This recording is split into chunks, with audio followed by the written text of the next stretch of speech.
Let me go! I didn't do anything! Stop resisting. You're under arrest. Officer, stand down now. You can't do this! I have rights! Hands behind your back, now! Secure him. We're moving out. The flashing red and blue lights cut through the rain-soaked darkness of Route 114. Officer Harlan Crow believed he had caught an easy target in the blacked-out SUV. He saw a well-dressed black woman and decided it was his night to assert dominance. What he didn't know was that he had just pulled over the highest-ranking state Supreme Court justice in the district. And those two silent men in the front seats, they weren't her chauffeurs. They were highly trained executive protection agents. Rain lashed against the reinforced glass of the black Chevrolet Suburban as it moved steadily through the winding, heavily wooded stretches of the highway. Inside the cabin, the atmosphere was a sanctuary of controlled quiet, broken only by the rhythmic, muted thumping of the windshield wipers and the soft hum of the climate control. The heavy ballistic doors sealed away the roar of the storm, creating a mobile fortress for the woman seated in the rear passenger compartment. Honorable Justice Elena Voss was exhausted. She was the first black woman to serve as Chief Justice of the state Supreme Court, a position she had earned through decades of relentless, unyielding dedication to the law. She leaned her head back against the pristine leather headrest, closing her eyes for just a moment. The silver strands woven through her tightly coiled hair caught the ambient amber glow of the highway street lamps passing overhead. She had just spent hours at a high-profile legal symposium, delivering a keynote address on the fragile intersection of civil rights and modern law enforcement. The irony of the evening's topic was about to manifest itself in the most visceral way possible. In the front seats, the atmosphere was entirely different. It was relaxed, but hummed with a low-voltage, ever-present vigilance. Driving the heavy SUV was Agent Marcus Grant, a former military police officer turned executive protection specialist. His hands rested lightly but firmly at the 10 and 2 positions on the steering wheel, his eyes constantly scanning the slick, wet asphalt and the dark tree lines framing the road. Beside him sat Agent Elias Russo, the lead of Justice Voss's personal security detail. Elias was a veteran of the state police's elite protection division, a man whose resting heart rate never seemed to spike, no matter the circumstance. "We are about 20 minutes out from the residence, Justice Voss," Elias murmured, not turning around, his eyes fixed on the passenger side mirror. "Traffic is light, but the roads are pooling. We'll be taking it slow through the valley." "Take your time, Elias," Elena replied, her voice smooth and deeply resonant, carrying the natural authority of a woman who commanded courtrooms with a single syllable. "I have no desire to rush. I still have 3 appellate briefs to review before morning." Several miles behind them, nestled in the dark median of the highway, Officer Harlan Crow sat in his idling patrol cruiser. Crow was a man deeply frustrated by his own mediocrity. He had been on the force for years and had watched younger, sharper officers pass him by for promotions. He blamed everyone but himself, the brass, the system, and most frequently, the changing demographics of the county he patrolled. Tonight, he was cold, bored, and nursing a simmering anger over a reprimand he had received earlier that week for excessive use of force during a routine traffic stop. Crow gripped the steering wheel, his knuckles white, staring out into the downpour. He was actively looking for an excuse. He wanted to exert control over something, someone, anything. Through the sheet of rain, the black Suburban crested the hill. It was moving at exactly the posted speed limit, perfectly compliant. But to Crow, it looked like an affront. The vehicle was entirely blacked out. The windows possessed a heavy, dark tint, legal for state-owned executive vehicles, but highly suspicious to an officer looking for a reason to strike. Because of the heavy rain and the glare of the streetlights, Crow entirely missed the subtle, recessed official state government plates mounted on the front and rear bumpers. "Look at this guy," Crow muttered to himself, his lips curling into a sneer. "Thinks he owns the road, probably running drugs or moving stolen property." It was a baseless, absurd assumption, born entirely of Crow's own prejudiced worldview. A high-end vehicle with tinted windows on a stretch of road late at night was automatically guilty of something. He shifted his cruiser into drive, the heavy engine roaring to life, and aggressively pulled out of the median, kicking up a massive spray of muddy water. Inside the Suburban, Marcus noticed the headlights immediately. "We picked up a local unit," Marcus said calmly, his voice flat and analytical. "Coming up fast in the left lane. He's riding my blind spot." Elias shifted his broad shoulders, his hand instinctively resting near the center console where the secure communications radio sat. "Acknowledge, maintain speed, don't give him a reason to think we're evasive." Crow tailgated the Suburban for a full mile. He ran the plates through his onboard computer. but because the plates were heavily encrypted state executive tags, the local dispatch system returned a restricted, delayed result. Instead of waiting for the proper clearance code from the state database, Crow let his impatience and arrogance win. He slammed his hand against the control panel, activating his light bar. A blinding barrage of red and blue strobes flooded the rain-soaked highway, reflecting off the wet pavement and lighting up the interior of the Suburban. "He's lighting us up," Marcus announced, his tone utterly devoid of panic. He didn't brake suddenly. He signaled, smoothly changing lanes, and began searching for a safe, well-lit shoulder to pull over. "Let him," Justice Voss said from the back seat, setting her reading glasses down on top of her leather briefcase. She wasn't nervous. She was intensely annoyed. "It's a miserable night for a traffic stop. Let's handle this quickly and professionally so the man can get out of the rain." Marcus found a wide stretch of shoulder near an underpass and brought the heavy SUV to a gentle, complete stop. He immediately threw the vehicle into park, turned off the engine to ensure no accidental movement, and switched on the interior dome lights. It was standard protocol for a law enforcement stop: make the interior visible, keep hands on the wheel, and ensure the officer feels safe. Behind them, Crow parked his cruiser at an aggressive, protective angle. He stepped out into the freezing rain, pulling his collar up, his heavy boots crunching against the gravel. He rested his right hand deliberately on the butt of his service weapon. He was walking into this encounter not as a public servant conducting a traffic stop, but as an apex predator asserting his dominance. He had no idea he was walking straight into a hurricane. The rain battered Officer Crow's shoulders as he marched toward the black SUV. In his left hand, he gripped a heavy tactical flashlight. Its beam was so intensely bright it cut through the sheets of water like a solid object. He didn't approach the driver's side window with caution. He approached it with entitlement. He stopped just behind the B-pillar, shining the blinding beam directly into the side mirror to disorient the driver before stepping forward. Marcus pressed the window control, lowering the heavy ballistic glass exactly halfway. The sound of the storm rushed into the quiet cabin along with the distinct smell of wet asphalt and ozone. Marcus kept both of his hands firmly gripped on the top of the steering wheel, clearly visible. "Evening, officer," Marcus said. His voice was steady, polite, and completely devoid of the fear or deference Crow expected. Crow leaned down, thrusting the flashlight straight into Marcus's face. He took in Marcus's appearance, a young, athletic black man wearing a sharply tailored dark suit. Crow's jaw tightened. The profile he had constructed in his mind was hardening into a deeply racist reality. He didn't see a professional, he saw a target who was entirely too comfortable in an expensive vehicle. "License, registration, and proof of insurance right now," Crow snapped, bypassing any standard greeting or explanation for the stop. "Officer, if you could lower the flashlight, I would be happy to retrieve my credentials," Marcus replied, maintaining his professional composure. "They are in my breast pocket." "Did I ask for a debate, boy?" Crow's voice raised a terrifying octave, the slur slipping out with practiced ease. "I said hand over the documents. Keep your hands where I can see them." In the passenger seat, Elias Russo's posture shifted. It was a microscopic movement, but to anyone trained in combat or security, it was the equivalent of a hammer cocking back on a revolver. Elias reached slowly into his own jacket, deliberately avoiding sudden movements. "Officer," Elias intervened, his gravelly, authoritative voice cutting through the noise of the rain. "I am Agent Russo with State Executive Protection. The driver is Agent Grant. We are operating an official state vehicle. You need to lower your weapon hand and step back." Crow scoffed, shining the flashlight over to Elias, an older white man in a suit riding shotgun with a younger black driver. Crow's twisted logic couldn't process the dynamic. He assumed Elias was some high-priced private security or a corporate handler. "State protection, my ass," Crow spat. "You boys think you can buy some flashing lights and fake badges on the internet and do whatever you want in my jurisdiction? I clocked you swerving back there." "That is a fabrication," Marcus stated calmly. "I maintain my lane and a speed of exactly the posted limit. The dash camera running on this vehicle is currently uploading telemetry data directly to state police headquarters." The mention of a camera infuriated Crow. It challenged his authority, challenging his control of the narrative. He swung the flashlight beam aggressively toward the back seat, trying to find more leverage, more reasons to escalate.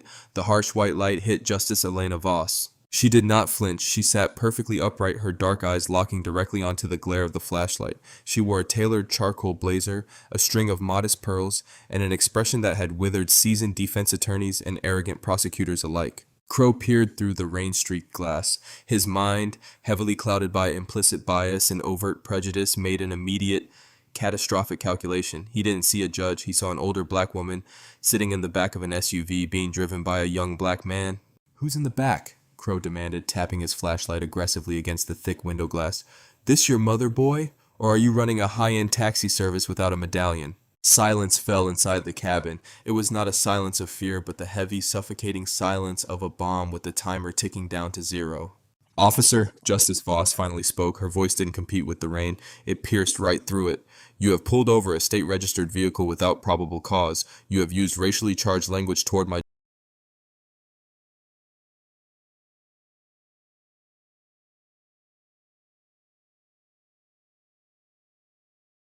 driver. You are currently resting your hand on your firearm during a non-threatening encounter.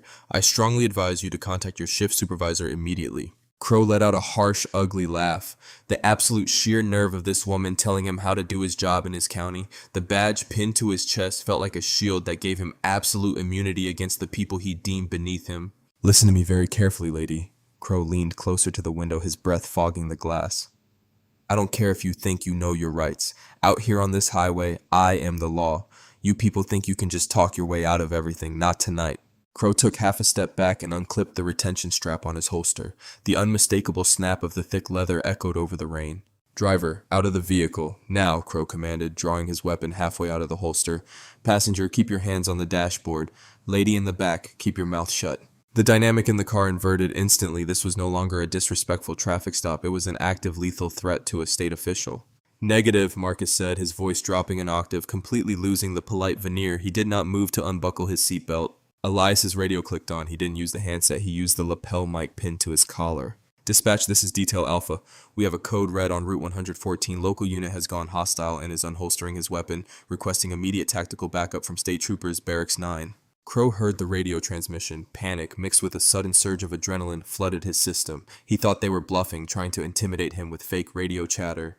I said, get out of the car! Crow screamed, fully drawing his 9mm sidearm and pointing it directly at Marcus's chest through the open window. Before Crow could even blink, the response was executed with terrifying, synchronized precision. Marcus threw his left shoulder forward, entirely unbothered by the gun in his face, his right hand dropping to the heavy Sig Sauer securely holstered at his hip. Simultaneously, Elias threw open his passenger door, launching his frame out into the driving rain, pulling his own weapon and clearing the hood of the SUV in 2 massive strides. Within moments, Officer Crow found himself standing in the mud, his gun pointed at Marcus, while a deeply furious, heavily armed state protection agent had a laser-sighted weapon aimed squarely at the side of his skull from across the hood. Drop the weapon! Drop the weapon now! Elias roared, his voice echoing like thunder across the empty highway. State Police, you drop that weapon, or I will put you in the ground. Inside the back seat, Justice Voss calmly picked up her secure mobile phone, bypassing local dispatch entirely, and dialed the personal cell phone number of the county police commissioner. The trap Crow thought he had set had just clamped down viciously on his own leg. The torrential rain felt as though it were turning into solid sheets of ice against Officer Harlan Crow's face, but the cold was nothing compared to the sudden, freezing terror paralyzing his chest. Time seemed to snap to a grinding halt on the desolate stretch of Route 114. Crow stood frozen, his service weapon trembling in his grip, aimed at Marcus's chest through the open window of the Suburban. But Crow's eyes were no longer on the young driver. They were wide, heavily dilated, and locked squarely on the red laser dot dancing menacingly across his own right cheekbone. Elias Russo had not just drawn his weapon, he had moved with the lethal, practiced fluidity of a man who had spent decades neutralizing high-level threats. He stood behind the cover of the heavy engine block, his two-handed grip on his customized Glock 19 perfectly stable despite the driving storm. I will not repeat myself, local, Elias's voice roared again, possessing a terrifying metallic edge that cut entirely through the sound of the pelting rain. Lower the firearm, place it on the pavement, and step back with your hands interlaced behind your head. You have exactly 3 seconds before I consider you an active shooter. Inside the vehicle, Marcus had not drawn his weapon, but his thumb had quietly disengaged the retention hood of his holster. His eyes remained locked on Crow's trigger finger. Marcus's breathing was slow and measured. Listen to him, Crow, Marcus said, his voice eerily calm, devoid of any anger or panic. You are experiencing an adrenaline dump. Breathe. Do not make a mistake you cannot take back. Crow's mind was short-circuiting. The power fantasy he had been writing just moments prior had violently shattered, replaced by the grim realization that the older man aiming at him from across the hood was entirely prepared to pull the trigger. Crow slowly, almost mechanically, began to lower his 9mm pistol. In the back seat, completely unbothered by the drawn weapons outside her window, Justice Elena Voss pressed her secure mobile phone to her ear. The line connected after 2 rings. Commissioner Callahan, the gruff, sleepy voice of Robert Callahan, the county police commissioner, answered. It was nearly midnight, and he had clearly been awoken. Robert, it is Justice Voss, Elena said. Her voice carried an icy, commanding stillness that immediately woke the commissioner from his stupor. Justice Voss, good evening, ma'am. Is everything all right? Are you calling regarding the appellate decision tomorrow? Callahan asked, the confusion evident in his tone. I am calling you from the back of my state-issued vehicle on Route 114 northbound, Elena stated, enunciating every syllable with terrifying clarity. One of your patrolmen, a young man whose name tag reads Crow, has just illegally detained my vehicle. Furthermore, he has drawn his service weapon and aimed it directly at the chest of my driver, Agent Grant. There was a dead, suffocating silence on the other end of the line. The sound of Callahan violently knocking over a glass of water on his nightstand echoed through the earpiece. He did what? Callahan gasped, the blood draining from his face. Justice Voss, are you unharmed? Is your detail engaged? Agent Russo currently has your officer at gunpoint from across the hood of my vehicle to prevent him from discharging his weapon, Elena explained casually, as if she were dictating a grocery list. I suggest you dispatch the state police to our exact GPS coordinates immediately, Robert. If your man twitches, my detail will be forced to eliminate the threat. Do you understand me? God almighty, Callahan breathed, sheer panic overtaking him. I am patching directly to the state police barracks right now. Hold the line, Justice. Please, tell your agents to hold their fire. Help is less than 2 minutes away.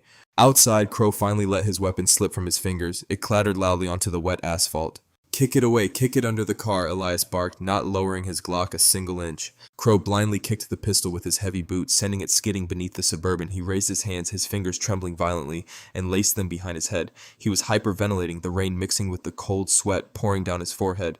I didn't know, Crow stammered, his voice cracking, the racist bravado entirely evaporated. I thought the vehicle was... Shut your mouth, Elias ordered, moving out from behind the hood, keeping his weapon trained on Crow's chest as he closed the distance. Turn around, face your cruiser, do not move a single muscle. Before Crow could even turn fully around, the distant wailing shriek of sirens pierced the night. Within seconds, the sound morphed into a deafening roar. Over the crest of the hill, a terrifying procession of headlights and blue strobes broke through the darkness.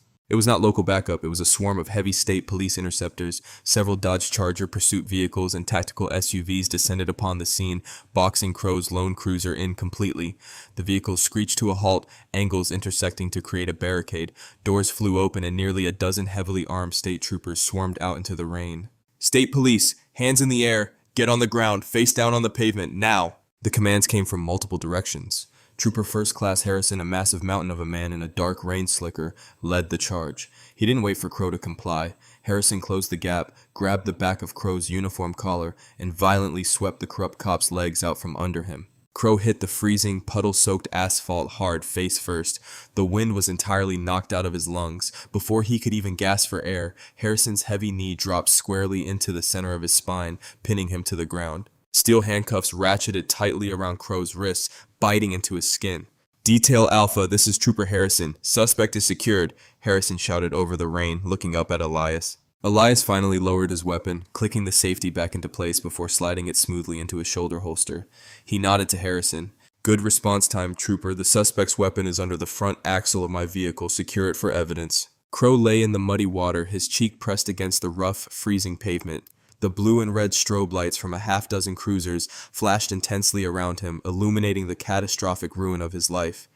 He looked up, his vision blurry from the rain, and watched as Marcus calmly stepped out of the driver's side door, adjusting his suit jacket, not a single drop of sweat on his brow. Crow was completely, utterly trapped. The predator had just become the prey. The torrential downpour finally began to ease into a steady, persistent drizzle, though the flashing blue lights of the state police interceptors still painted the wet highway in erratic, strobing colors. The perimeter had been completely locked down. Yellow crime scene tape was already being strung between the cruisers, effectively closing the northbound lanes of Route 114. Officer Harlan Crow was yanked to his feet by two burly state troopers. He was soaked to the bone, shivering violently, his uniform covered in mud and gravel. They dragged him toward the back of a state cruiser, pushing him roughly against the rear door to search him. Crow's mind raced, desperately trying to construct a narrative that could save him. You guys don't understand, Crow pleaded, his voice high-pitched and frantic. He looked at Trooper Harrison, who was thoroughly patting down his pockets.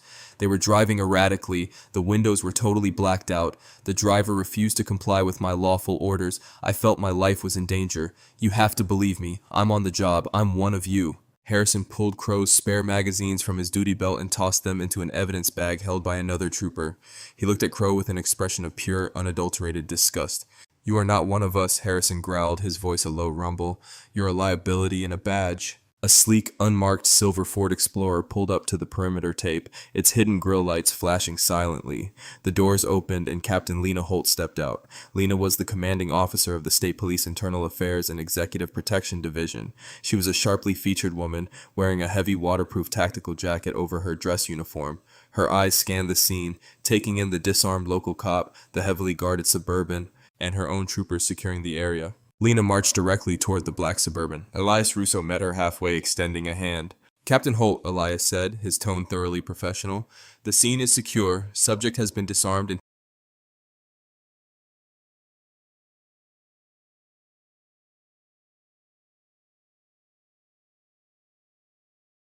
taken into custody." "Agent Russo, are you and Agent Grant uninjured?" Lena asked, her piercing gaze darting toward the driver's side, where Marcus was standing quietly by the door. "We are perfectly fine, Captain. However, the local officer escalated a routine, baseless traffic stop to a lethal force encounter within moments. He drew his firearm on Agent Grant and aimed for center mass." Lena's jaw tightened. "Did your dash system capture the audio and video?" "Every second of it," Marcus interjected, stepping forward. "Both exterior wide-angle and interior cabin feeds. The telemetry data proving we never exceeded the speed limit or swerved was live-streamed to dispatch the moment his light bar activated." Lena nodded firmly. She turned on her heel and walked over to where Crow was being held against the cruiser. Crow saw the gold captain's oak leaves on her collar and immediately tried to stand taller, trying to project some semblance of authority. "Captain, please let me explain," Crow begged, the panic leaking entirely through his facade. "These guys are lying. The driver was hostile. He reached for something. I had to draw my weapon to maintain control of the stop."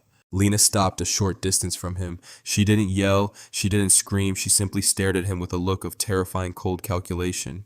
"Officer Crow," Lena began, her voice carrying easily in the damp night air, "in exactly 10 minutes, the county police commissioner, your precinct captain, and the district attorney are going to arrive on this highway. They are not coming here to back you up. They are coming here to personally witness the destruction of your career." Crow swallowed hard, his throat dry despite the rain. "Captain, I didn't do anything wrong. It was a lawful stop." "You pulled over a state-registered executive vehicle," Lena corrected him, her tone completely merciless. "You utilized racially charged derogatory language toward a sworn state protection agent. You unholstered your weapon and aimed it at a fellow law enforcement officer without provocation. And you did all of this while threatening the life of the Chief Justice of the state Supreme Court." The words hit Crow like a physical blow to the stomach. The air rushed out of his lungs. "The who?" Lena didn't answer. She simply looked past him. The heavy armored rear door of the Suburban opened with a solid mechanical clack. Marcus immediately stepped to the door, opening a large black golf umbrella to shield the passenger from the lingering drizzle. Justice Elena Voss stepped out onto the wet asphalt. She looked immaculate. Her charcoal blazer was perfectly crisp, her posture entirely unbowed by the chaos that had just unfolded. She walked slowly, deliberately toward the cruiser where Crow was being held. The state troopers instinctively straightened up, stepping back slightly to give the Chief Justice the floor. Crow shrank against the side of the car. The horrific reality of his prejudice was staring him right in the face. The older black woman he had arrogantly assumed was a nobody, the woman he had ordered to keep her mouth shut, was the highest-ranking legal authority in the state. Justice Voss stopped just outside the reach of the umbrella, letting the light rain fall onto her shoulders. She looked at Crow. She didn't look at him with hatred. She looked at him with the profound, devastating pity of a judge observing a condemned man. "Officer Crow," Elena said, her voice smooth, calm, and utterly lethal, "you told me earlier that out here on this highway you are the law." Crow tried to speak, but his vocal cords seized. He could only shake his head, his eyes wide with absolute terror. "You are mistaken," Elena continued, her gaze pinning him to the cruiser like a butterfly on a corkboard. "You are merely an enforcement mechanism of the law, a mechanism that has fundamentally failed. The law is a shield meant to protect the vulnerable from the malicious. Tonight you chose to be the malicious. You allowed your bias, your unchecked ego, and your blatant racism to override your oath." "Your Honor, please," Crow whispered, tears of pure panic finally mixing with the rain on his cheeks. "I made a mistake. I just made a mistake." "A mistake is misreading a license plate," Elena corrected him, her tone completely devoid of sympathy. "Drawing a deadly weapon on an innocent man because of the color of his skin is not a mistake. It is a crime. And it is a crime you committed while wearing a badge, which makes it a profound betrayal of public trust." She turned slightly, looking at Captain Holt. "Captain, what are the preliminary charges?" "Aggravated assault with a deadly weapon, official misconduct, reckless endangerment, and deprivation of civil rights under color of law, Your Honor," Holt recited instantly. All felonies. He will be processed at the state barracks, not his local precinct. He will be held without bail. Elena nodded once. She looked back at the trembling, ruined man in the handcuffs. You thought you were dealing with people who had no voice, Officer Crow, Elena said softly, turning to walk back to her vehicle. Tomorrow morning you will find out just how loud the justice system can speak. Fluorescent lights buzzed with a nauseating, relentless hum inside Interrogation Room 4 at the State Police Central Barracks. The sterile, windowless room smelled of strong bleach and stale coffee, a stark contrast to the fresh, rain-soaked highway where Harlan Crow had stood just hours earlier. Crow was no longer wearing his dark blue patrol uniform, nor did he possess his heavy-duty belt or the badge that had fueled his arrogance. Those items had been seized, bagged, and tagged as critical evidence. Instead, he sat shivering in a shapeless, paper-thin orange detention jumpsuit. The heavy steel handcuffs tethering his wrists to the solid metal loop, bolted to the interrogation table, clinked loudly with his every nervous tremor. Crow looked absolutely hollowed out. The adrenaline had long since crashed, leaving him with a crippling, overwhelming sense of doom. Across the steel table sat his union-appointed legal counsel, William Gallagher. Gallagher was a seasoned, cynical defense attorney who had spent years bailing out overzealous cops. However, tonight, Gallagher looked deeply nauseated. He kept rubbing his temples, refusing to make eye contact with his client. The heavy metal door clicked open and Captain Lena Holt walked in, followed closely by the county district attorney, Marcus Pierce. Pierce was a notoriously aggressive prosecutor with zero tolerance for police corruption, especially when it threatened the public trust in his jurisdiction. Holt carried a sleek silver laptop, which she deliberately set down on the table, flipping the screen open to face Crow and his lawyer. "Good morning, gentlemen," Pierce said, his voice dripping with absolute frost. "We are going to make this exceptionally brief. Mr. Gallagher, I assume you have briefed your client on the catastrophic reality of his current situation?" "I have advised my client to remain silent, Marcus," Gallagher replied wearily, leaning back in his creaking metal chair. "We are simply here to formally hear the charges before the arraignment. I want to discuss bail parameters." Pierce let out a short, humorless laugh. "Bail? Bail? There is no universe where this man sees the outside of a cell pending trial. But before we discuss his extended stay in county lockup, Captain Holt is going to show you exactly why I will not be offering a plea deal of any kind." Holt tapped a key on the laptop. The screen flared to life, displaying the crystal-clear, high-definition dashcam footage from Justice Voss's Suburban. Because the vehicle was equipped with state-of-the-art surveillance tech used for executive protection, the video did not just show the windshield. It showed a split screen, the exterior view of Crow approaching aggressively, and the interior cabin view illuminated by the dome light. The audio was horrifyingly pristine. Crow's voice boomed from the laptop speakers. "Did I ask for a debate, boy?" Gallagher visibly flinched at the racial slur. He closed his eyes, pinching the bridge of his nose. The video continued playing. It showed Elias Russo, calm and professional, identifying himself and the driver as state executive protection agents. It captured Crow's sneering dismissal. Then, the camera shifted slightly as Crow aggressively aimed his flashlight into the back seat, harassing the Chief Justice herself. "This your mother, boy? Or are you running a high-end taxi service without a medallion?" Crow watched the screen, his face draining of whatever color it had left, seeing his own behavior played back from an objective third-party angle stripped away all the self-righteous justification he had built up in his head. He looked like a monster. He sounded like a petty, racist tyrant. Then came the climax. The video clearly showed Crow unholstering his weapon, completely unprovoked, and pointing it directly at Agent Marcus Grant's chest. Holt paused the video on the exact frame where Crow's gun was leveled at the driver. The timestamp glowed brightly in the bottom corner.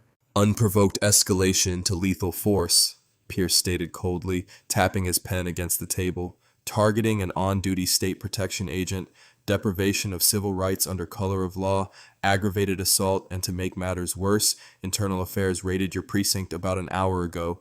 We pulled your personnel file, Crow." Crow's head snapped up, panic flaring in his bloodshot eyes. "My file?" "Yes, your file," Holt interjected, crossing her arms. "Your precinct captain, Marcus Ellison, tried to bury multiple separate civilian complaints filed against you over the recent period for excessive use of force and racial profiling during traffic stops. He thought he could sweep your behavior under the rug to protect the department's statistics." Gallagher looked at Holt, completely alarmed by this new information. "Captain Ellison is involved?" "Captain Ellison was suspended without pay 20 minutes ago," Pierce said ruthlessly. "Justice Voss did not just call the county commissioner tonight. She made a direct phone call to the United States Attorney General's office in Washington. The Department of Justice Civil Rights Division is dispatching a federal oversight team to your precinct by tomorrow afternoon. They are going to tear your department down to the studs, Crow, and you are the catalyst." Crow let out a choked, desperate sob. The magnitude of what he had done was finally crushing him. He had not just ruined his own life, he had inadvertently triggered a massive federal investigation into his entire chain of command. The hard karma he had been dodging for years had finally caught up, and it was arriving like a freight train. "I'll quit," Crow blurted out, tears spilling down his face, completely ignoring his lawyer's advice to stay quiet. "I'll resign right now. Take my pension. Just please don't send me to federal prison. They'll kill me in there. I have a wife. I have a mortgage." Pierce leaned in close, his eyes completely devoid of mercy. "You should have thought about your wife and your mortgage before you pulled a loaded gun on a black man simply because you didn't like the car he was driving. You are an absolute disgrace to the badge you wore. The state will seek the maximum penalty on all counts." Morning sunlight poured through the towering arched windows of the county courthouse, illuminating the dust motes dancing in the heavy, tense air of courtroom 101. The gallery was packed beyond maximum capacity. Every wooden bench was filled with local reporters, national news correspondents, civil rights advocates, and off-duty police officers who had come to witness the spectacle. The atmosphere was incredibly suffocating. Harlan Crow sat at the defense table looking completely shattered. He was still wearing the bright orange county jail uniform. His wrists and ankles were securely shackled with heavy steel chains that rattled loudly every time he shifted his weight. He kept his head bowed, staring blankly at the scarred wooden surface of the table. He was entirely isolated. His life outside the courtroom had already collapsed with terrifying speed. Just hours before the hearing, his union-appointed counsel had handed him a manila envelope. Inside were expedited divorce papers filed by his wife, who had immediately packed up their children and left the state to stay with her parents, horrified and deeply humiliated by the national news coverage of her husband's racist tirade. Furthermore, the local police union president had held a live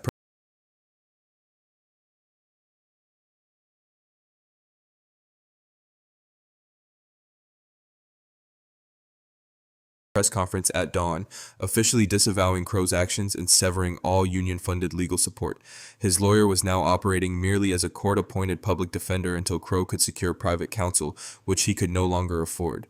"All rise," the bailiff's voice boomed, cutting through the low murmur of the crowded gallery. Everyone in the room stood at attention. From the heavy oak doors behind the bench emerged Judge Marcus Pierce. He was a formidable, no-nonsense jurist with a reputation for handing down incredibly harsh sentences to public officials who abused their power. He took his seat, adjusted his glasses, and slammed his wooden gavel down with a sharp, echoing crack. "Be seated," Judge Pierce ordered, opening the thick case file placed before him. He scanned the preliminary indictment, his expression growing darker with every page he turned. "We are here for the arraignment and bail hearing of State versus Harlan Crow. The charges are numerous and severe, including aggravated assault with a deadly weapon and federal civil rights violations." He looked over the top of his reading glasses directly at the defense table. "Counsel, how does your client plead?" "Guilty, Your Honor," the public defender stated, his voice heavy with resignation. "At this time, we are formally requesting that Mr. Crow be released on bail pending sentencing. He is a lifelong resident of this county, a former public servant, and has no prior criminal convictions. He is not a flight risk." Before the defender could even finish his sentence, District Attorney Marcus Pierce stood up from the prosecution table, his posture rigid with righteous indignation. "Objection, Your Honor. The state strongly opposes bail in any amount," Pierce stated, his voice echoing powerfully through the large courtroom. "The defendant is absolutely a threat to the community. He used his position of authority, his state-issued firearm, and the cover of darkness to terrorize innocent citizens. The dashcam footage, which has already been entered into evidence, unequivocally proves that Mr. Crow is prone to extreme racially motivated violence without any provocation whatsoever. Pierce paused, letting his words sink into the silent gallery. He gestured toward Crow. "Furthermore, Your Honor, the victims of this assault were not just ordinary citizens. The defendant drew a lethal weapon on 2 sworn state protection agents and unlawfully detained the Chief Justice of the state Supreme Court. If an armed, uniformed police officer is willing to attempt a roadside execution of a state official over a bruised ego, there is absolutely no telling what he would do to an average citizen if allowed back on the streets. He is a profound danger to society." Judge Pierce nodded slowly, turning his piercing gaze back to Crow. The disgraced cop couldn't even look up to meet her eyes. He was trembling so violently that the chains around his ankles clinked against the chair legs. "Counsel," Judge Pierce said, her voice dripping with judicial disdain, "your client took an oath to protect and serve. Instead, he chose to operate as an armed thug, utilizing a badge as a shield for his own virulent bigotry.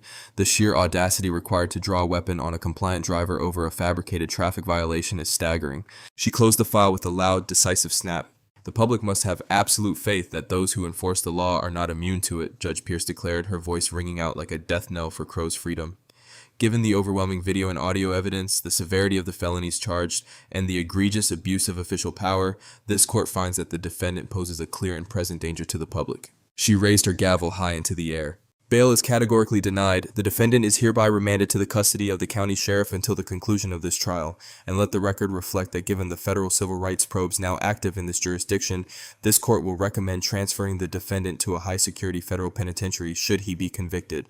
The gavel slammed down like a thunderclap. Crow completely broke down. A loud guttural sob tore from his throat as the sheriff's deputies immediately stepped forward, grabbing him roughly by the shoulders. They hauled him to his feet, ignoring his weeping. As they dragged the disgraced, ruined cop out of the courtroom through the side door, the gallery remained entirely silent, watching the brutal, unyielding hammer of justice smash a corrupt man's life into absolute dust. Later, the biting, freezing winds rattled the heavy reinforced glass of the United States District Court. Inside the cavernous wood-paneled federal courtroom, the atmosphere was thick with the suffocating weight of absolute, inescapable finality. The local state trial had never even materialized. The moment the federal government intervened, the Department of Justice Civil Rights Division completely consumed the case, elevating it from a local scandal to a massive, sweeping federal indictment. Harlan Crow sat at the defense table, but he was virtually unrecognizable from the arrogant, aggressive patrolman who had strutted through the rain on Route 114. The past months in federal hold, spent entirely in administrative segregation for his own physical protection, had aged him dramatically. His posture was perpetually hunched, his shoulders caved inward. The stark white federal prison jumpsuit hung loosely on his dramatically thinned frame.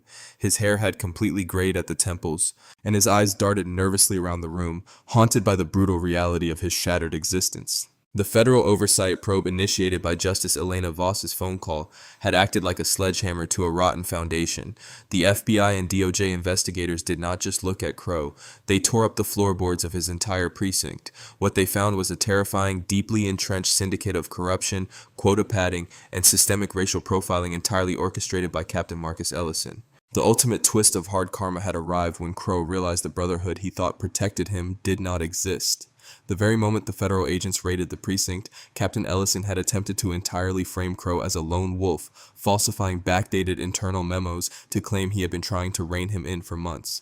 Betrayed, abandoned, and facing a potential decades-long sentence for federal civil rights violations, Crow had no choice but to completely flip on his former commanding officer. He spent dozens of hours in heavily guarded interrogation rooms, handing the FBI every piece of evidence, every text message, and every illegal directive Ellison had ever issued. Because of Crow's desperate cooperation, Captain Ellison and several other senior officers were currently sitting in federal custody, indicted under the Racketeer Influence and Corrupt Organizations Act.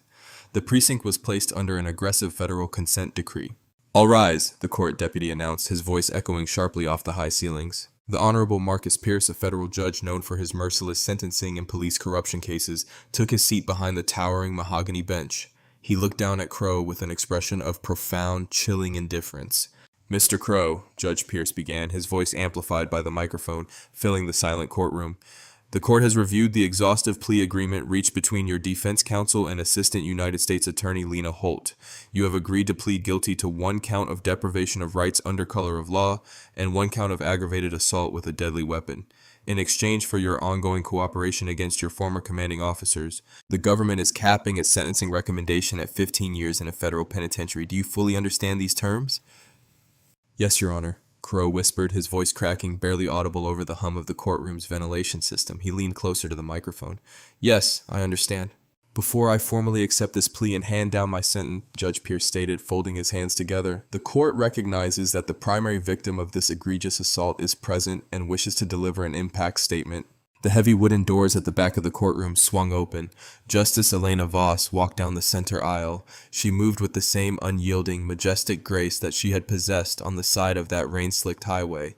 She wore a tailored navy blue suit, her expression composed, entirely devoid of vindictiveness, but radiating absolute authority. She was flanked quietly by Agent Marcus Grant and Agent Elias Russo, both men wearing impeccably cut suits, their presence a silent, powerful reminder of the night Crow's reign of terror ended. Justice Voss stepped up to the wooden podium facing the judge, but she slowly turned her body so she could look directly at the defense table. Crow visibly flinched, dropping his gaze to his shackled hands. "Look at me, Mr. Crow," Elena commanded softly. The absolute power in her voice forced his chin up. He met her eyes, tears instantly welling in his own. For months, the media has focused on the dramatic confrontation on that highway. Elena spoke, her resonant voice captivating every single person in the gallery. They have focused on the drawn weapons, the flashing lights, and the shocking revelation of my identity. But that is not what matters here today. What matters is the terrifying reality of what would have happened if I were not a state Supreme Court justice. What if Agent Grant was simply a young man driving home from a late shift? What if he did not possess the elite tactical training to remain perfectly calm while a loaded firearm was aimed at his chest? She took a slow, deliberate breath. You did not pull us over because of a traffic violation. You pulled us over because you felt entitled to dominate those you perceived as lesser than yourself. You weaponized the incredible power of the state to enforce your own bigotry. You betrayed the sacred oath you swore, poisoning the well of public trust for every honest, dedicated law enforcement officer who actually risks their life to protect their community. Crow squeezed his eyes shut, a tear rolling down his hollow cheek. I do not stand here today seeking vengeance, Elena continued, turning her gaze back to Judge Pierce. Vengeance is petty, and it does not heal the wounds of a broken system. I stand here to ensure absolute accountability. The badge is a symbol of public service, not a shield for criminality. Let the sentence handed down today serve as a permanent, echoing warning to any officer who believes their prejudice is greater than the law. Justice Voss nodded to the judge and walked back to her seat, sitting down beside Marcus and Elias. Judge Pierce adjusted his glasses, his face set in stone. There is absolutely nothing further to deliberate. Harlan Crow, based on your own admissions, your egregious abuse of power, and the terrifying threat you pose to innocent lives, I hereby sentence you to exactly 15 years in the custody of the Federal Bureau of Prisons. You will serve this time at United States Penitentiary, Lewisburg. There is no possibility of early parole. May you use the next decade and a half to deeply reflect upon the lives you attempted to destroy, and the life you have rightfully forfeited. The heavy wooden gavel slammed down with deafening finality. The sound echoed through the courtroom like a gunshot. United States Marshals immediately flanked Crow, grabbing him by the biceps as they hauled him away to begin his long, miserable sentence in federal prison. He looked over his shoulder one last time. He saw Justice Voss standing tall, watching him leave, the ultimate embodiment of the justice he had so arrogantly tried to pervert. Hard karma had not just knocked on his door, it had completely leveled his house. What a massive, devastating dose of hard karma. Officer Crow thought he was an untouchable king of the highway, but his blatant racism and ego cost him his freedom, his family, and brought a federal hammer down on his entire corrupt department. Justice Voss proved that no one is above the law, and true accountability always wins. If you love this story of justice served, make sure to like the video, share it, and subscribe for more incredible stories. Drop a comment below. Would you have handled the situation like the Chief Justice or done something differently? See you in the next one.